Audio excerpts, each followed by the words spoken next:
Bien, entonces nosotros recordamos que el campo eléctrico viene definido como una cantidad fundamental del electromagnetismo, que es la carga, sobre 4pi epsilon, cuando lo generalizamos por la distancia al cuadrado en la dirección radial.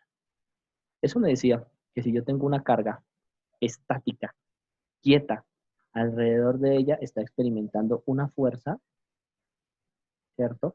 Que tiene acción de otra, o tiene acción por otra carga.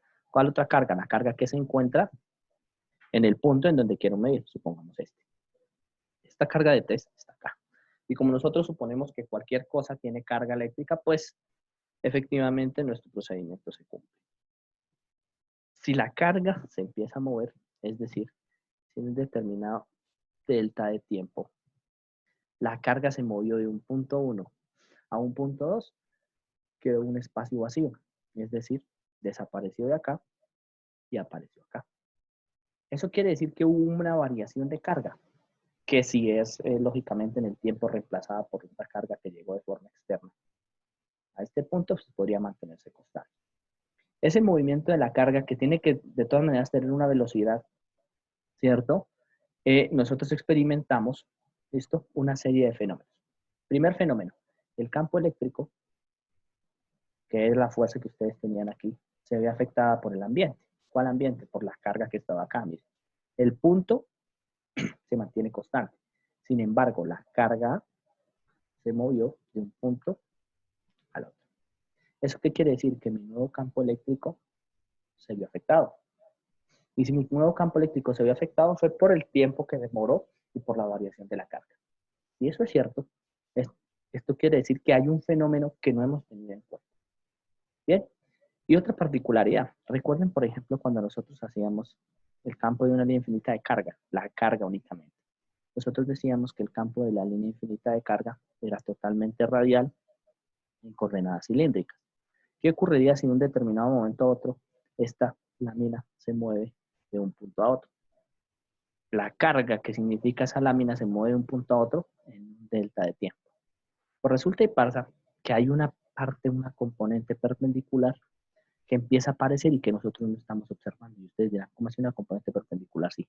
Voy a dibujar unas X, suponiendo que vamos entrando al plano que ustedes están observando, y no se podía experimentar o poder definir qué era lo que ocurría ahí. Así que se acude al concepto básico que tenemos desde el principio, el producto escalar y el producto vectorial. Entonces se define inicialmente algo que teníamos que, o que tiene relación con respecto al tiempo. Tenemos dos productos en un vector. Vector 1, producto escalar. Vector 2, ¿cierto? Que me da lo que nosotros llamamos el producto punto o escalar. Y el vector 1 cruz vector 2, que es lo que llamamos el producto vectorial.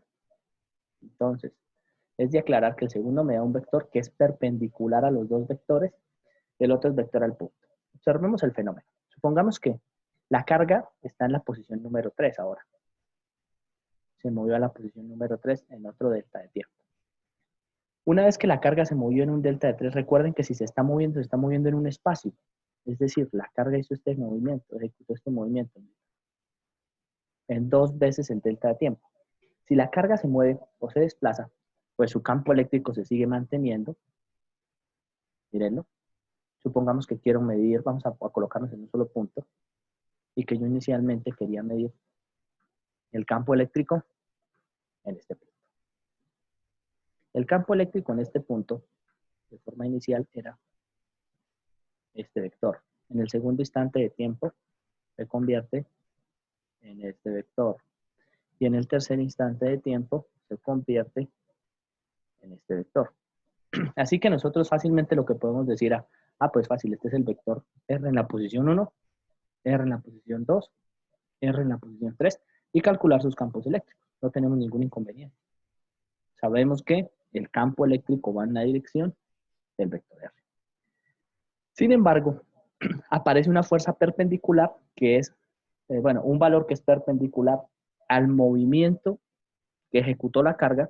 Observen que el movimiento que ejecutó la carga, voy a repetirlo, es este que está acá. Al movimiento que ejecutó la carga, y perpendicular al vector R. Y sería, en este momento, el que está entrando al plano. O sea, hay alguna fuerza que se está ejecutando. Es muy bonita esa definición matemática. Sin embargo, yo la traigo a colación con un ejercicio mucho más sencillo que ustedes ven a diario cuando, incluso, bueno, ahora no tanto porque estamos confinados, pero que se veía a diario cuando estábamos normalmente tomando el transporte. Cuando ustedes intentan subir, por ejemplo, a un carro, ¿cierto? Supongan que el carro es efectivamente la carga. Si ustedes intentan subir al carro, el carro manifiesta o experimenta una aceleración. Cuando el carro experimenta una aceleración por efecto del aire, hace este movimiento. Él intenta moverse en esta dirección. Esto es lo que está haciendo la carga.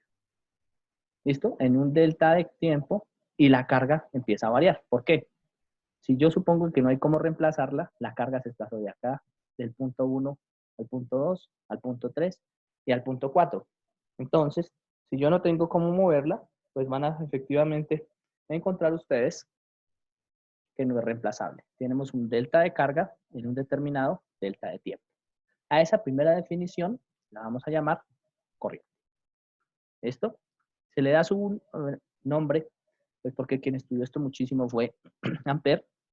Nosotros decimos que la carga es la corriente es la variación de carga por la variación de tiempo. Pero observen que si esto fuese un carro, cuando tenemos un viento alrededor de él, en este caso el viento de nosotros serían las cargas que están alrededor, estas cargas de test, todo está cargado, el viento empieza a experimentar, ¿cierto? Alrededor de él un remolino. Esto es lo que pasaría con nosotros, un remolino, mírenlo. Cuando la carga se mueve, es tan grande la velocidad con la que se arranca la carga que se ejecuta un remolino. Inicialmente no conocíamos su naturaleza, no sabíamos cuál era la naturaleza de la carga. Más adelante nos dimos cuenta que la carga en el aire vacío se movía a la velocidad de la luz. Y suponiendo que se mueva a la velocidad de la luz, que es una velocidad gigante, pues se experimenta alrededor de un remolino bastante grande. ¿Listo? A eso que está en verde ustedes lo denominamos el campo H, que es la fuerza que experimenta por las condiciones que están a su alrededor una carga. ¿Listo? ¿Qué? Que se está moviendo en el tiempo. Así que observe, siempre cuando aparece el campo magnético tenemos una dependencia en el tiempo, bien sea porque sea la carga la que varía en el tiempo. Esto es decir, está haciendo una variación constante. Bien sea por un tema que nosotros no hemos tratado en este momento, y es que pueda existir un campo que varía en el tiempo. Si hay un campo que varía en el tiempo, quiere decir que lógicamente hay una carga que varía en el tiempo. Y volvemos a la corriente. ¿Listo? Esos serían los dos casos en los cuales pudiese variar o pudiese existir un campo magnético o que yo cambie efectivamente las condiciones geométricas de mi ejercicio. Si nos vamos a valores reales, entonces en realidad sí, verdaderamente estamos diciendo que la carga es el carro, ¿cierto? El aire o el torbellino que experimentamos alrededor del carro es el campo magnético y el campo eléctrico, ¿listo? Es lo que expele el carro. Entonces supongamos que si en el carro existía en ese determinado momento, no sé, una determinada cantidad de polvo, entonces el polvo es el que sale del carro. Y ese es el campo eléctrico. Y así inicialmente es que nosotros logramos plantear una definición específica para poder entender medianamente cómo funciona el campo eléctrico y el campo magnético. ¿Por qué tenemos que plantearlo de esta manera? Porque recuerden que esta teoría data de 1800, ¿vale? En el siglo XIX, cuando se empiezan a revisar todo este tipo de fenómenos después de que se detecta que existe la corriente eléctrica y el estudio de los rayos, y efectivamente nos damos cuenta que la única forma de poder entenderlo es desde el punto de vista newtoniano. No teníamos otra. Más adelante Albert Einstein pues lo trabaja un poco mejor con la naturaleza de la luz, con el efecto fotoeléctrico y nos hace entender un poco más cuál es la relación entre los dos. Bien, llegamos a unas ecuaciones que me permiten decir, si existe una corriente, quiere decir que hay es una carga en función del tiempo. ¿Listo? Primera cosa. Si hay una corriente en función del tiempo o una carga en función del tiempo, quiere decir que esa carga se mueve. ¿Por dónde? Por una superficie geométrica. Voy a colocar una superficie geométrica determinada, en este caso sería un cilindro, y la carga intenta moverse a través del material, obsérvenla, a través del material en una distancia L. Pero lo más importante, esa carga se ve encapsulada por una superficie. Obsérvenla. Por una superficie que incluso pudiese variar. No hemos hablado ni siquiera del material, no sabemos si lo que está en rojo es un metal, si lo que está en rojo es un dieléctrico, etcétera, etcétera. Así que van a tener unas condiciones específicas. Entonces, ese material que está en rojo va a tener una permitividad eléctrica, una conductividad eléctrica. Y más adelante lo vamos a llamar una permeabilidad magnética. Este concepto lo tocaremos más adelante, inicialmente no lo tenemos. Y además va a depender de su superficie geométrica. Así que nosotros pudiésemos definir cuánta corriente podemos atrapar o cuánto está variando la carga en función de cada una de estas distancias como una densidad superficial de corriente de convección. Y decimos que la densidad superficial de corriente de convección la podríamos tomar como la corriente o el delta de corriente dividido en una determinada área. ¿Por qué hacemos estas definiciones? Porque nosotros tenemos que encontrar unas ecuaciones que sean similares tanto en campo eléctrico como en campo magnético. Si nosotros pudiésemos calcular esa corriente, pues nosotros decimos que esto es igual a la integral de J en la parte paralela. Única y exclusivamente en la parte paralela a la superficie de S. ¿Por qué? Observen el DS siempre es perpendicular y saliendo del objeto. El DS de las tapas es este, el DS de la parte lateral, pues lógicamente será este, es el delta S lateral, como ustedes lo observaban en nuestros anteriores conceptos, y este es el DS, el delta DS de la tapa. Bien, si eso es cierto, pues hemos logrado aterrizar algunas definiciones. Y esto es lo que me dice a mí directamente, pero bien, nosotros ya habíamos definido este J en algún instante, nosotros habíamos dicho que la densidad superficial de corriente de convección tiene una relación directa entre la conductividad y el campo eléctrico. Eso es perfecto. Lo que quiere decir que la corriente la podemos caracterizar como la integral de la conductividad del material por el campo eléctrico en función de su área. Y usted dice, espere. Esto que está aquí es una corriente, pero esto que está aquí lo puedo calcular con un voltaje. Y aunque no lo parezca, este es el principio de la definición de lo que nosotros conocemos como la ley de Ohm, la misma que hemos manejado toda la vida, y cuya conductividad es el inverso de la resistividad, 1 sobre R, es el que me dice si un material conduce o no conduce. ¿Qué ocurriría si el material es totalmente eléctrico? Pues si el material es totalmente eléctrico, esta conductividad tiende a cero, lo cual la corriente es cero. Pero si la conductividad es muy elevada, la conductividad, la corriente, tiende a ser que este valor sea muy alto, independiente de cuánto valga E y cuál sea el área que nos esté atravesando. Más adelante tocaremos este concepto nuevamente para hacer una relación. Si nosotros hemos entendido la naturaleza de la corriente, saber que es una corriente, que es una variación en función de la carga, aquí ya tenemos que además de eso es el material que tanto le permite moverse a través de él, o sea, qué tan fácil es moverse, ¿cierto? Que es el valor de la conductividad, y cómo varía su campo eléctrico, o cuál es el comportamiento de su campo eléctrico, porque recuerden que el comportamiento de su campo eléctrico depende de sus condiciones geométricas. Así que la corriente, como lo veníamos diciendo desde el principio, también depende de sus condiciones geométricas. Y bien, vamos al paso siguiente, es, bueno, la corriente produce una fuerza. ¿Listo? Entonces, si nosotros decíamos y anclábamos que el campo eléctrico, vuelvo a escribir la ecuación, es la carga dividido entre 4pi epsilon r al cuadrado en la dirección radial, ¿cierto? Pues vamos a hacer una nueva definición y la vamos a llamar intensidad de campo magnético. Su demostración la veremos más adelante y la conocemos como la ley de Biot-Savart. ¿Listo? Vamos a encontrar de una vez la relación. Esto es lo que es paralelo al vector R. ¿Listo? Entonces devolvamos o hagamos el dibujo acá. Aquí está la carga y se está moviendo. La carga se movió. Este es el punto que yo quiero hallar. Aquí está el punto donde yo quiero hallar el campo eléctrico. Así que si yo trazo un vector de la carga al punto, encuentro el vector R. Por lo tanto, tengo el vector R a sub R. Y sé que el campo eléctrico va en esta dirección. Es paralelo al vector R. Siempre y cuando, pues lógicamente, o positivo o negativo.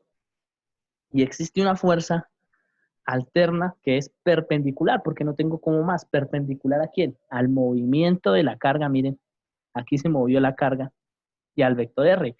Así que nosotros decimos que la corriente es una definición escalar en magnitud. Así que para poder caracterizar su movimiento, necesito darle un DL. Dirección en la que se mueve la corriente.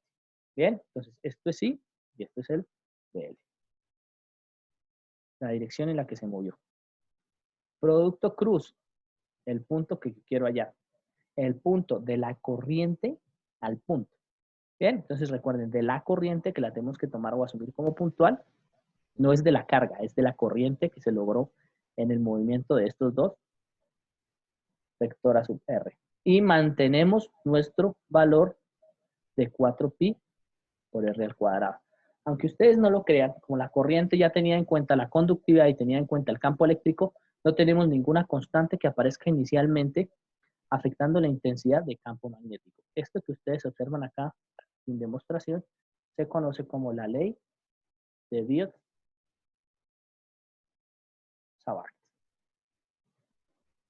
¿Qué intenta explicar esa ley de Biot-Savart? ¿Qué pasa con el campo magnético alrededor de un filamento de corriente? ¿Y por qué eso se convierte en un valor importante para nosotros? Porque en realidad, aunque la carga es la partícula fundamental, con lo cual nosotros ejecutamos fenómenos mecánicos, magnéticos y demás, es con corrientes y con voltajes, que es a lo que estamos acostumbrados. Así que todo lo intentamos migrar a corrientes y voltajes para empezar a disminuir la cantidad de cálculos que nosotros tenemos que hacer.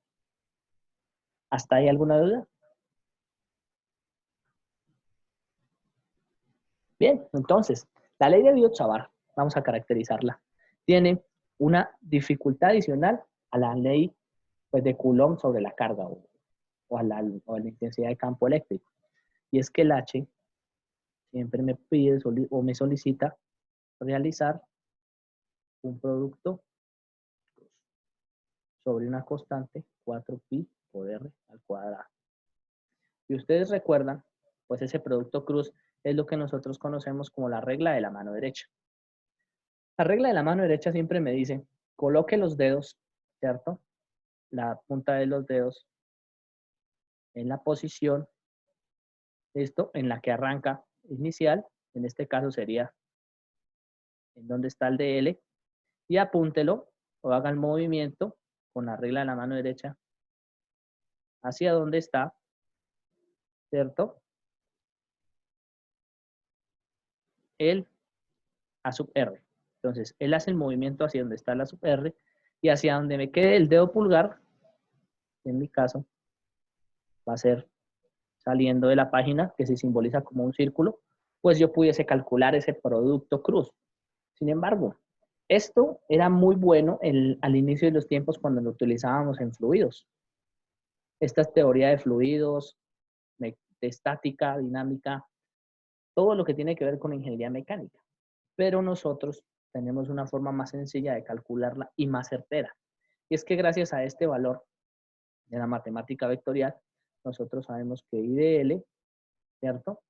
Cruz A sub R es igual a el determinante de una matriz cuyos valores voy a colocarlo en coordenadas cartesianas, A sub Y, A sub Z, aquí me colocaría el de X, aquí me colocaría el de Y, aquí me colocaría el de Z, lógicamente pues esto multiplicado por I, esto, borremos el I para que nos quede solamente el de L cruz de Z y nos quede estricta la escritura, y A sub R, que va a tener una componente algo en A sub X, vamos a colocarle A de X, A de Y, A de Z, y esta componente va ligada a lo que va en la dirección X, lo que va en la dirección Y y lo que va en la dirección Z.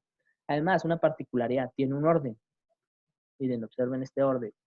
Si yo digo de L cruz a sub R, primero coloco el de L y luego coloco el a sub R. Entonces, este es 1 y este es 2. ¿Por qué? Porque la misma teoría me afirma que el producto cruz no es conmutativo. ¿Listo? Entonces, si eso es verdad, y nosotros sabemos cómo calcular fácilmente un producto cruz, pues entonces no tenemos que aplicar la ley de la mano derecha, porque la ley de la mano derecha nace con un único sentido, el de abrir y cerrar válvulas. Y ustedes dicen, ¿cómo así que abrir y cerrar válvulas? Sí. Resulta y pasa que un tiempo, más o menos hace unos 200 años, sí, yo diría que 200 años, cuando se estaba estudiando esto, la mayoría de gente era derecha. Entonces las válvulas, los tornillos, las tuercas, todo se hace para que con la mano derecha nosotros supiésemos automáticamente hacia dónde cerrar y hacia dónde abrir una válvula o hacia dónde apretar y hacia dónde aflojar una tuerca. Eso es la ley de la mano derecha, bueno, a excepción de algunas excepciones que tienen una rosca inversa, pero de ahí viene o es el nacimiento de la regla de la mano derecha. Yo les sugiero que utilicen la definición del determinante porque es certera. Esto no nos obliga a tener en algún determinado momento ninguna imaginación. Esto así que nos da efectivamente el valor que nosotros tenemos. Por ejemplo, podríamos aplicar cuánto es a sub x producto vectorial a sub y. Esto es muy sencillo, miren, esto será el determinante de, colocan las direcciones, a sub x, entonces sería 1, 0, 0, a sub y, 0, 1, 0, ejecutan el determinante. Como ustedes pueden observar, es la única que no les da 0, es en la dirección z, mírenlo, tapan fila columna más a sub z y les va a dar a sub z menos 0. ¿Listo? Entonces a sub x cruz a sub y es a sub z. Si ustedes quieren en su casa, lo pueden practicar. Entonces, ¿qué van a hacer en su casa? Coloquen la punta de los dedos hacia el frente. ¿Listo? Y lo van a mover hacia su izquierda. Cierren la mano, nomás, coloquen sus dedos al frente, cierren la mano y el dedo pulgar les va a quedar en la dirección a sub z. Eso es lo que nosotros llamamos la regla de la mano derecha. Sin embargo, inviértanlo. Y ahora van a colocar nuevamente el pulgar hacia abajo, solamente porque así va a dar el resultado. Bien, la punta de los dedos hacia el frente, muevan hacia la derecha, por el arco más corto, ¿no? Porque si no se rompen el brazo. Y van a tener el pulgar en la dirección menos a sub z. Bien, y aquí automáticamente ustedes saben que esto es infalible, pero la regla de la mano derecha tiene ciertas particularidades. Y es que se les dificulta a los zurdos, primera cosa. Bien. Segunda cosa, cuando ustedes están haciendo los parciales, por lo general, escriben con la mano derecha, así que hacen los cálculos con la mano izquierda. Y todo lo hacen al revés. ¿Listo? Entonces, por eso es que esta herramienta yo sugiero que la utilicen. Y vámonos directamente ya con el análisis de un problema que para nosotros es conocido. Y es, ¿qué pasaría si nosotros tenemos una línea infinita de corriente? ¿Qué es una línea infinita de corriente? Una línea infinita de corriente es lo que nosotros conoceríamos como un cable. ¿Cuál es el campo magnético de un cable? Lo vamos a colocar sobre el eje vertical. Le vamos a dejar unas ciertas condiciones para que eso sea infinito. Entonces, este es el eje Y, este es el eje Z, y hacia el frente tenemos el eje X. Por su naturaleza, ustedes podrán observar que el ejercicio que nosotros intentamos resolver va a ser hecho en coordenadas cilíndricas. ¿Listo? Por lo tanto, lo vamos a adaptar a ellas, tomando como referencia el sistema coordenado cartesiano. Una línea infinita de corriente en la vida real sería un pedazo de alambre, bien, que conduce una corriente cualquiera, no necesariamente puede ser un metal para que haga un corto, sino incluso puede ser un material con una determinada resistividad, que conduce una corriente de un punto al otro, pero ojo las condiciones para que esto sea infinito. Vamos a colocarlo simplemente por llana simetría, que la corriente va a desplazarse de abajo hacia arriba. Bien, lo voy a hacer por la parte izquierda, aquí. Y voy a decir que la corriente I se mueve desde menos infinito hasta infinito. Recuerden nuestros casos reales, ¿no? El infinito lo definimos nosotros y para nosotros algo infinito es algo muy grande con respecto al movimiento que estamos haciendo. Y lo llamamos una línea infinita de corriente sí y solo si cumple los siguientes parámetros. Primero, el radio ρ interno de ese cable, ¿listo? Es mucho más pequeño que la longitud. ¿Cuál longitud? El punto 1 y el punto 2 en Z. Eso por lo general ocurre cuando uno compra un cable. Por ejemplo, compran un cable de protobar. Tiene un cable de protobar, perfectamente ustedes compran 1 metro y una WG20 o una WG24. Tendrá 1 milímetro tal vez de radio a lo sumo, siendo exagerados. Así que la longitud de 1 metro estaría 1000 a 1. ¿Listo? Esas condiciones, si se cumplen, nosotros podemos decir que es una línea infinita de corriente. ¿Cuál corriente? De la que enviemos por ahí. Que dependerá lógicamente de lo que nosotros tengamos estipulado para nuestro trabajo. Si eso es cierto, la mayoría de cables en la parte electrónica y en la parte de telecomunicaciones, que es donde nace tal vez este este concepto de la parte infinita, y nosotros pudiésemos hacer un modelamiento. Para el caso, por ejemplo, de conexiones bifilares, trifilares y otro tipo de cosas donde ya el radio es comparable con la longitud, tenemos que hacer el otro tipo de análisis, pero lo vamos a hacer igual hoy. Bien, vamos a hacer línea infinita y línea finita. La línea infinita. Entonces, nuevamente nosotros recordamos el modelamiento. ¿Qué es lo que hacemos? Para poder calcular el campo total que se produce por esa línea infinita, nosotros tenemos que modelarlo de forma diferencial. Entonces, pedacito por pedacito. Yo digo, ¿cuánto campo magnético me produce este pedacito de forma geométrica que tiene una corriente I? ¿En dónde? Pues donde ustedes quieran situarse. Recuerden que si esto es infinito, si yo me coloco acá, o me coloco acá, o acá, siempre estoy en el centro, porque hay infinito hacia arriba y infinito hacia abajo. ¿Listo? Entonces, para efectos del ejercicio, ahí estoy en el centro. Va a haber un vector R que va de la corriente al punto, exactamente igual que como teníamos el campo eléctrico. Y a este vector lo vamos a llamar R1. Como vamos a definir que esto va de 0 al infinito y otra que va de menos infinito a 0, pues vamos a hacer el análisis por debajo. Y ustedes dirán, ¿por qué? Van a ver la siguiente particularidad. Es que cuando yo planteé el vector R para hacer el análisis de la parte de abajo, el campo magnético tiene un vector R2 que tiene una dirección diferente. En este caso, una negativa y otra positiva. ¿Cómo lo sé?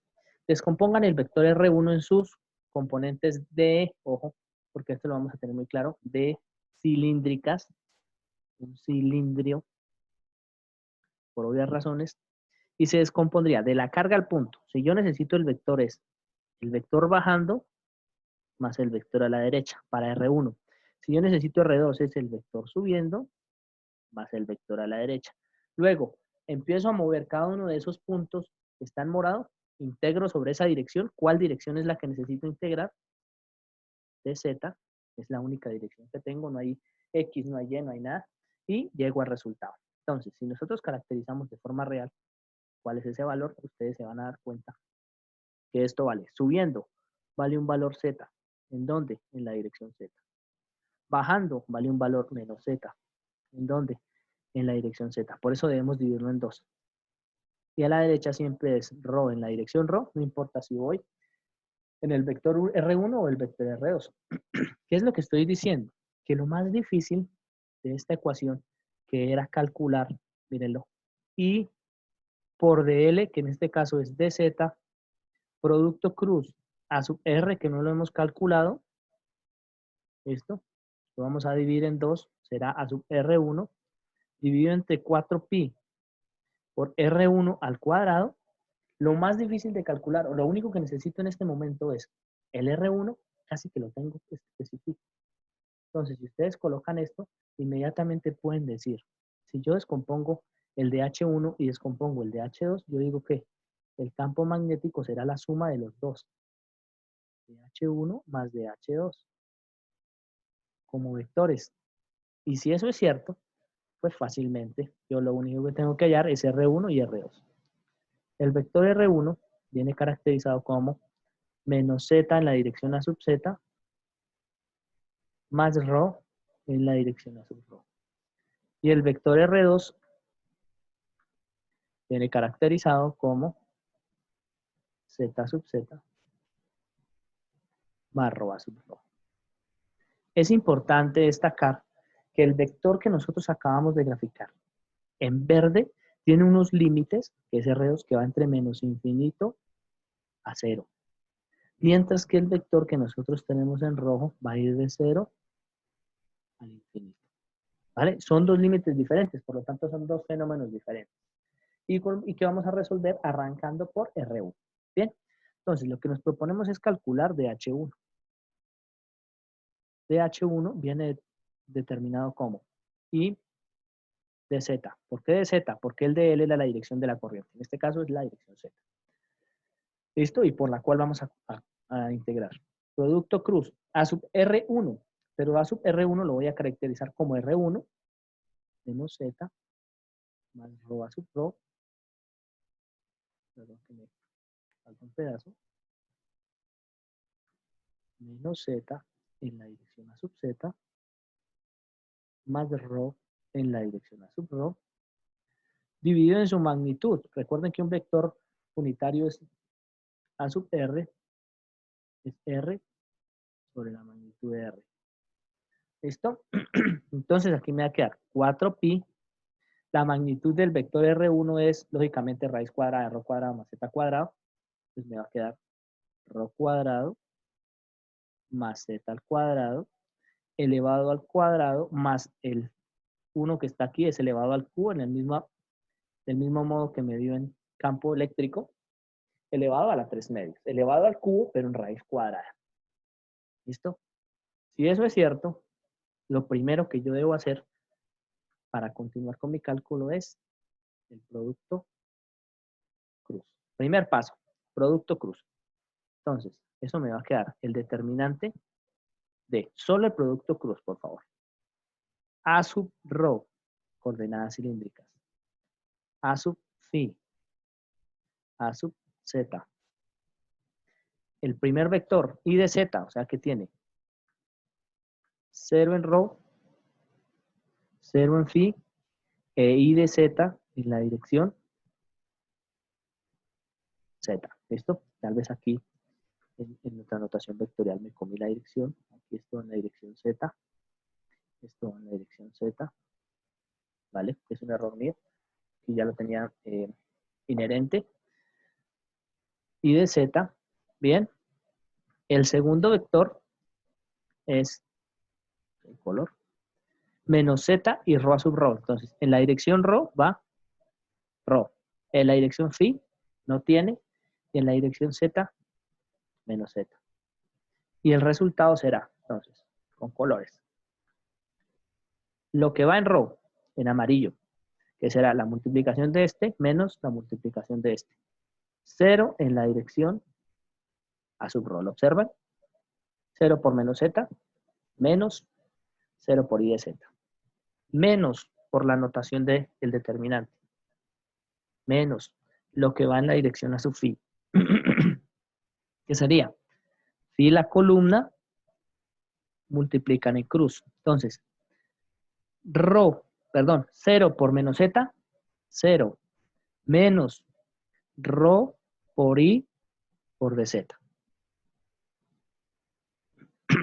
Bien, más lo que está en negro. Tapo phi la columna en la dirección z multiplicado por la de estas dos, que evidentemente me da 0. El resultado del producto cruz final de estos dos, sin necesidad de hacer regla de la mano derecha ni nada, sino aplicar directamente el determinante que es el objetivo, es menos por menos me da más. Y rho de z en la dirección a sub. Entonces, ¿qué es lo primero que nosotros podemos concluir de este ejercicio? Que el valor viene alrededor del mismo. O sea, miren la línea de corriente. La línea de corriente trae por sí, no sé si lo ponemos en rojo, algo que la viene rodeando. Y va en la dirección phi, o sea, en el sentido contrario de las manecillas del reloj. Miren, ya sabemos cuál es la dirección del campo. ¿Qué tan intenso sea? Pues eso es lo que nos proponemos calcular en nuestro siguiente tablero. Bien, ¿hasta ahí tenemos alguna duda? Una vez tenemos nuestro valor del producto cruz calculado, pues lo siguiente es poder hacer o resolver la integral. Pero quiero que observen una particularidad. El de H1, independiente de cuál hubiese sido el signo del Z o del menos de Z, me da I rho de Z, esa es la magnitud del valor en la dirección phi, dividido entre 4 pi, ¿listo? Por el radio a la 3 medios, que era rho cuadrado, más z al cuadrado, elevado a la 3 medios. Observen esta particularidad. Ya definimos e identificamos cuál es la dirección del campo magnético. Es la dirección phi. Segunda particularidad. Cuando ustedes realizaron el producto cruz, no importa cuál era el signo del z, miren, hubiese sido menos z o más z, no importa, miren, nunca influyó. Así que el producto cruz de R1 es exactamente igual al producto cruz de R2. ¿Lo observan? Lo que quiere decir que este de H1 es exactamente igual al de H2, que sería I rho de Z en la dirección a sub phi, dividido entre 4pi por rho al cuadrado más Z al cuadrado elevado a la 3 medios. Si eso es cierto, lo único que tengo que mantener firme es que esta integral iba entre 0 y el infinito, mientras que esta integral iba entre menos infinito, perdón, creo que me quedó al revés, entre menos infinito y 0, y la otra iba entre 0 y más infinito. Pero para efectos prácticos es lo mismo porque yo tengo que hacer una sola integral. Bien, entonces lo que me voy a proponer de ahora en adelante es realizar la integral. ¿Cuál integral? Entonces voy a encontrar cuánto es el resultado de la integral de dz, única y exclusivamente de dz sobre rho al cuadrado más z al cuadrado, todo elevado a la 3 medios. Es decir, única y exclusivamente de esto. ¿Por qué? Porque cuando yo hago la integral, primero, i es constante, rho es constante, así que lo puedo sacar. 4pi es constante, lo puedo sacar. Y la dirección phi es perpendicular a la dirección z, así que no influye en la integral. ¿Bien? Entonces, con resolver esta integral me es suficiente. ¿Cómo resolver esta integral? Pues nos devolvemos un poquito en nuestros conceptos, ¿bien? Y nosotros recordamos que esto se resuelve por sustitución trigonométrica. ¿Cuál sustitución trigonométrica? Pues la sustitución trigonométrica que hace o que obedece a la suma. ¿Cuál suma? Entonces, la suma de una identidad trigonométrica que me permita sacar esto de la raíz. Ustedes de sus conceptos saben perfectamente que esto es rho tangente de u.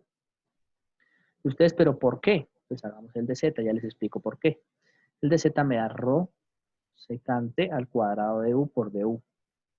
Y esto se puede llevar a cabo gracias a que rho al cuadrado más z al cuadrado, ¿cierto? Me va a dar, digámoslo de una vez a la 3 medios, es rho al cuadrado, que ese no varía, más z al cuadrado, pero miren z al cuadrado. Z al cuadrado es rho al cuadrado, tangente cuadrado. Aquí queda rho al cuadrado, tangente al cuadrado de u. Y puedo hacer un factor común, todo esto está elevado a la 3 medios. Para poder sacar de la raíz debo hacer un factor común, rho al cuadrado, factor común de 1 más tangente cuadrado de u, todo elevado a la 3 medios. Ya puedo sacar el rho. Y de las identidades trigonométricas que ustedes revisan o que saben, esto vale secante cuadrado de u. Así que esto es rho cuadrado, secante cuadrado de u, que se va los cuadrados con el 1 medio.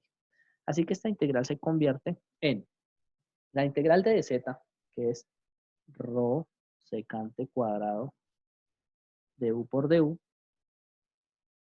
dividido entre rho al cubo, secante al cubo de u. Bien, ¿por qué? Nuevamente, rho es el solito que sale cuando lo saco la raíz y secante cuadrado también cuando lo saco la raíz. Ese era el objetivo de hacer la sustitución trigonométrica. Cuando yo hago esto, recuerden que este es el de z, pues automáticamente puedo simplificar. Con este cambio de variable, yo digo que este se va con este me quedan 2, se va con este, y me queda que esto es la integral de du sobre rho cuadrado secante de u. Y ustedes recuerdan que la secante de u es igual a 1 sobre coseno de u. Y como está en el denominador, pues producto de extremos, producto de medios, se va para arriba, me va a quedar la integral. Voy a sacar, no hay necesidad, de coseno de u por du dividido en rho. Como la constante, como la variable de integración es u, lo demás es constante. Así que esto me va a quedar 1 sobre rho multiplicado por el seno de u. Recuerden que la integral es el seno de u, esto, más una constante. Pues en este caso no vamos a utilizar la constante porque tenemos unos límites que aunque no los tengamos expresados aquí, son a y b para no tener que migrar los límites cuando hago el cambio de variable. Esto, y lo único que hago es devolver. ¿Cuánto vale u? Pues despéjenlo de acá. Eso les va a dar, creo que me comí, perdón, esto era 1 sobre ρ al cuadrado. Este cuadrado lo he olvidado. Esto es 1 sobre ρ al cuadrado por el seno de u. ¿Cuánto vale u?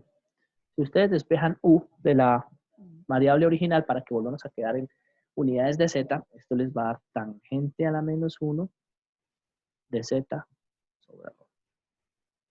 Y ahí es donde nos hacemos la siguiente pregunta. ¿Cuánto es el seno de una función inversa? Pues si ustedes recuerdan de nuestros conceptos previos, nosotros sabemos que efectivamente ahí lo que tenemos es un ángulo. Entonces vamos a graficar el triángulo.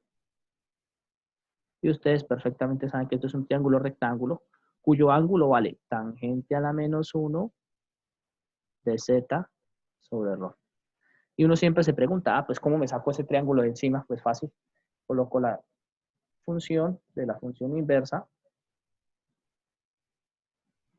¿cierto? Esto me da z sobre ρ.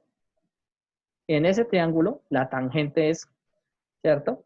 Cateto opuesto sobre cateto adyacente. Y ahí ya completo la que me hace falta. Al cuadrado más z al cuadrado. No olviden eso, ¿no? Si fuese seno a la menos 1, pues colocaban seno del seno a la menos 1. Si fuese coseno a la menos 1, pues colocaban coseno del coseno a la menos 1.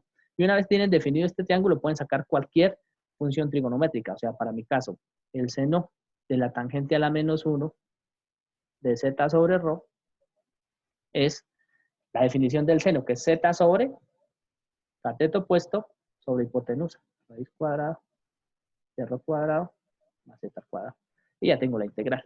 De modo tal que el resultado de la integral será, entonces coloquémoslo en verde, será, entonces, el campo H1 será ahí, será igual a. Entonces, nos devolvemos.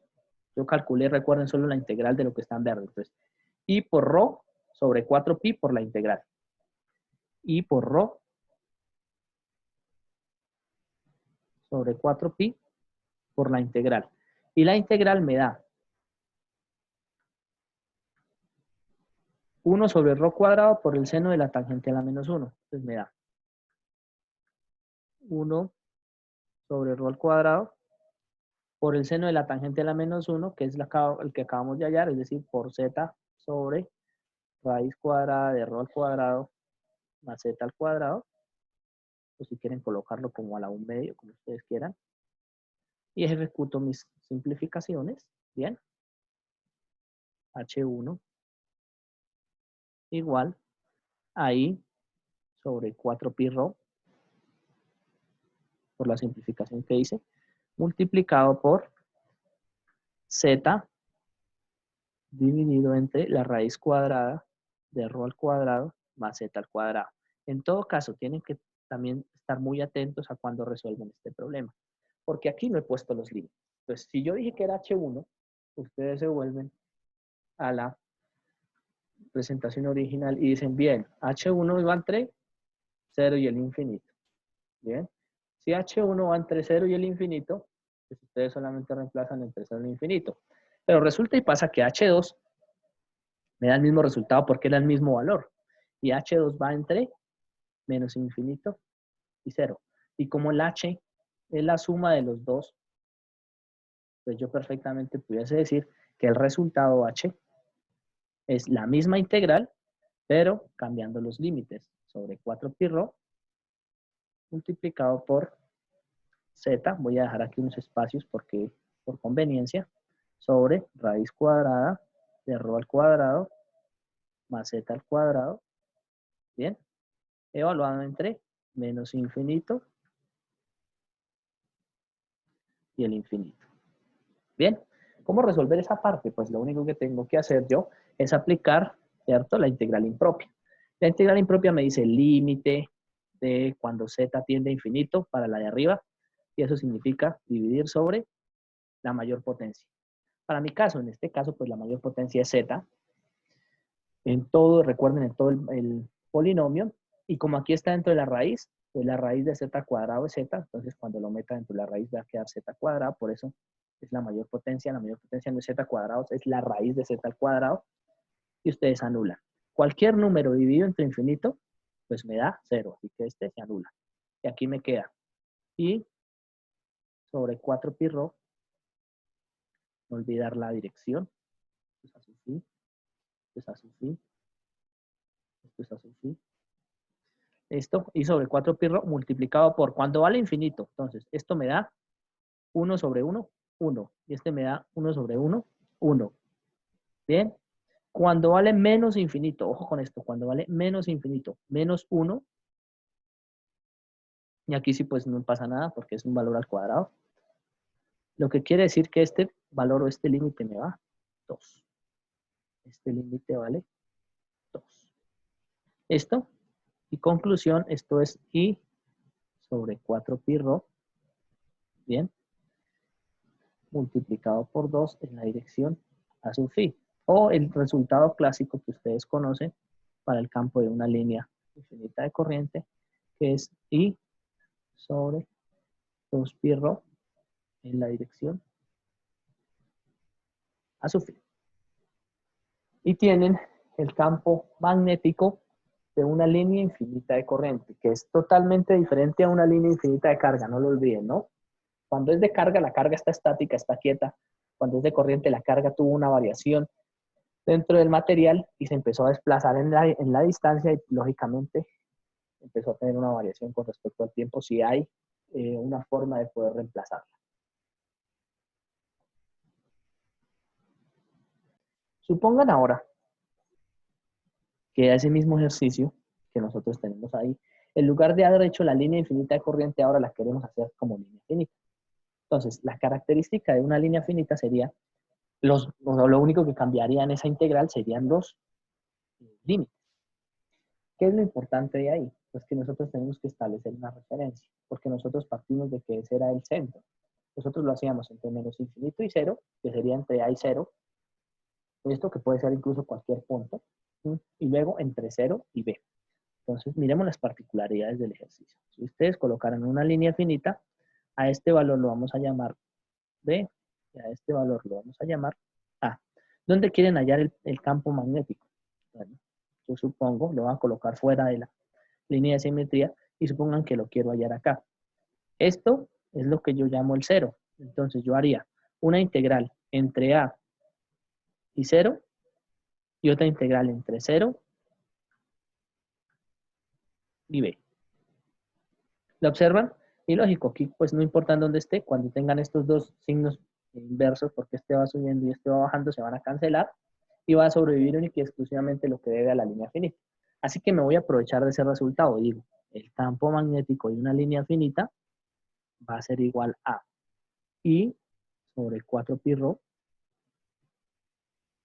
en la dirección phi, porque ya lo encontré, multiplicado por z sobre raíz cuadrada de rho cuadrado más z al cuadrado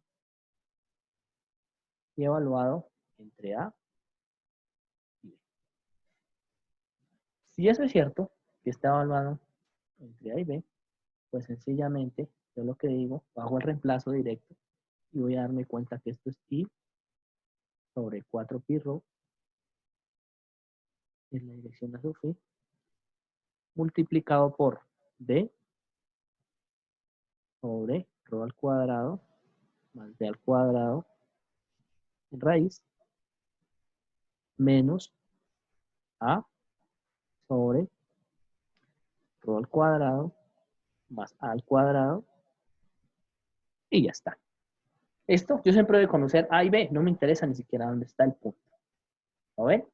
Es muy interesante el resultado porque me permite a mí definitivamente decir cuánto es B y cuánto es A. B y A simplemente tienen un punto de partida. No importa ni siquiera en dónde se ubique. Lo único que necesito conocer es la distancia Z. Pero hay algo más particular, y es que si nosotros lanzáramos o observáramos este valor de acá, B es la distancia que hay del punto en altura Z, miren, del punto a B. Y la otra del punto A. Así que siempre voy a poder formar un triángulo rectángulo. Los voy a hacer en colores diferentes. El de A en morado y el de B en azul. Así que si yo calculase los ángulos, aquí le pudiese dar un alfa. Miren, este es un triángulo rectángulo y el azul sería otro triángulo rectángulo con unas particularidades definidas. El ρ es el mismo, mírelo, ρ cuadrado, ρ vale lo mismo. Lógico, aquí sale un poquito descentrado, así que nos podemos colocar uno sobre el otro para que ustedes lo identifiquen. Aquí está uno sobre el otro. Tienen un ρ igual. La altura de este es B. La altura de este es A. Esto. Y si está lógico por encima o por debajo del eje de simetría al que queremos llegar, ustedes le dan un valor positivo o negativo. Entonces, para continuar con la nomenclatura del libro, ustedes van a suponer que ese valor, o les van a dar unos nombres de alfas, donde a este vamos a llamarlo alfa 1, y a este vamos a llamarlo, coloco bien para que no tengamos inconvenientes, alfa 1 es el ángulo del piso al morado, y alfa 2 sería el ángulo del piso al azul. Observen por qué. Porque si nosotros miráramos, este es el cateto opuesto a ese ángulo, y esta sería la hipotenusa. Es decir, este de acá vale raíz cuadrada de ρ al cuadrado más b al cuadrado.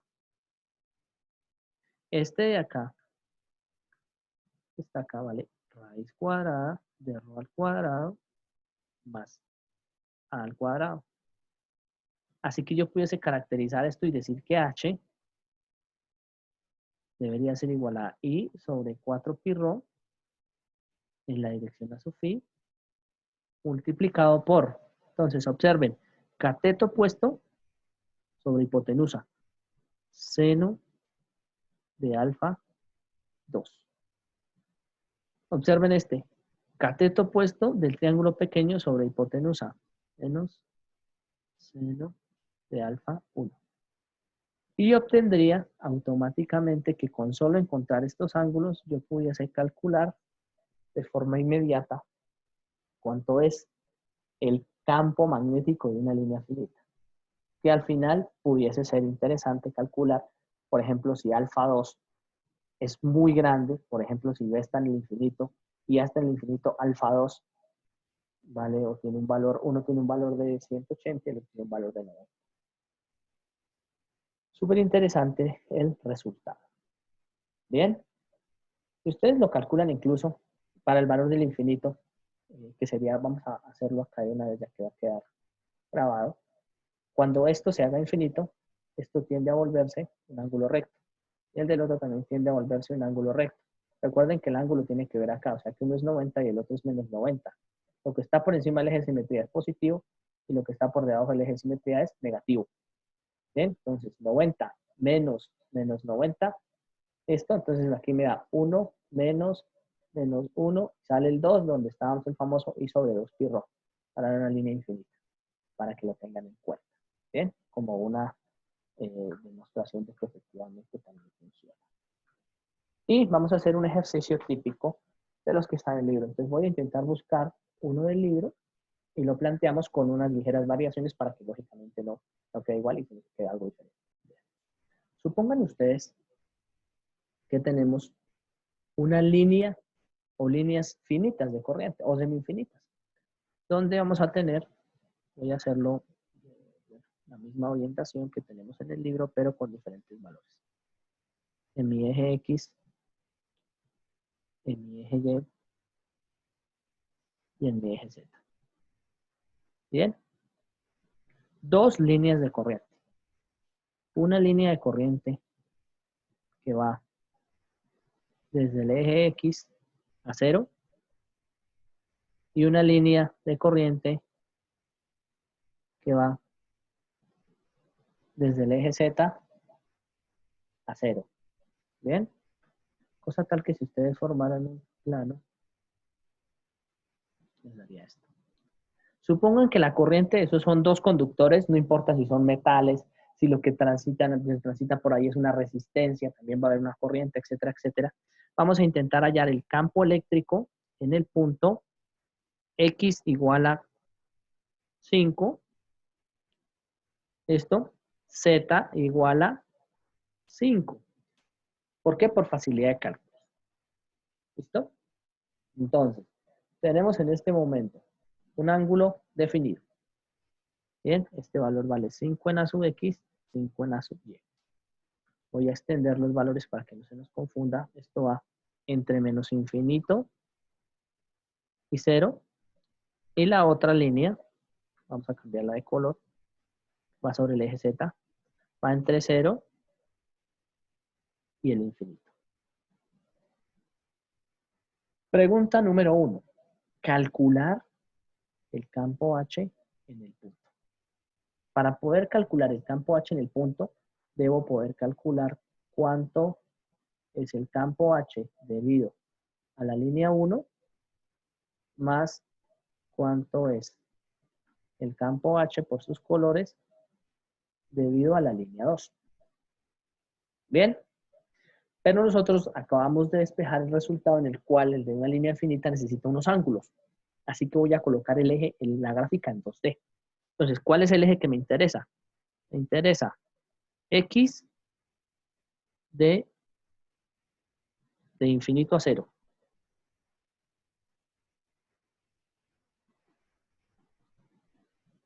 X, Z.